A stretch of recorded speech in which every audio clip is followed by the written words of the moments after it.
I got home.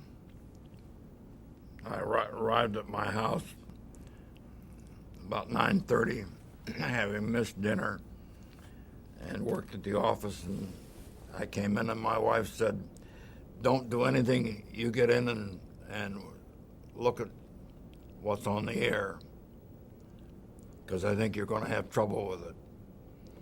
And I knew what was on, but I hadn't seen it. I had been told in general what it was. So I went in and sat down on the side of the bed and watched the end of the program.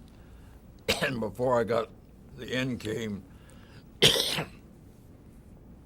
I began getting calls about how dare we put that broadcast on. The next morning, Ted Koop, who was in our Washington office as the vice president, called me and said,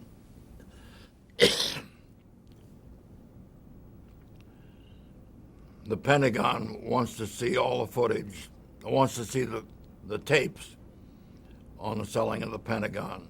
And I said, send it over to him.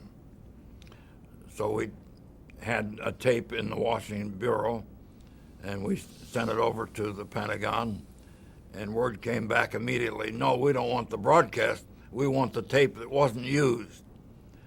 And the question came to me, what do we do? And I said, tell them forget about it. We're not releasing tape that we didn't put on the air. Those are the reporter's notes. I think before the day was out, I'd had a call from Harley Staggers, who was chairman of a subcommittee in the House, a friend of Eddie Hebert, who was head of armed services and was very close, obviously, to the Pentagon. The Pentagon had appealed to Hebert to put the foot on us. He in turn turned to Staggers as chairman of the House committee, and Staggers called me and said, did I realize what my organization had done? The thrust of Chairman Staggers' call was that I should give him everything that the Pentagon wanted. And why was I not releasing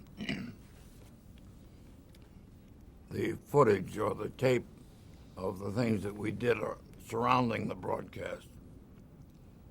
And I took the traditional position that these were the property of the news organization, and I would not submit them to the government.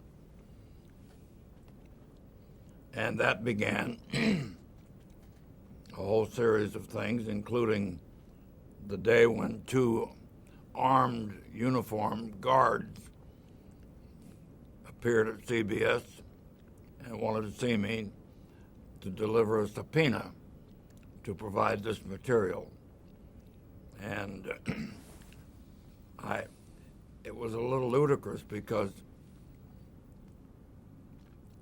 it was a serious move on the part of the government, but it was silly because they could have delivered that subpoena to me in Washington, where I had officers who could have accepted it on behalf of CBS. At any rate,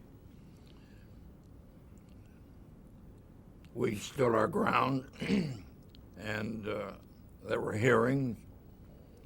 The committee, there were two subcommittees, I believe, or maybe three, had hearings.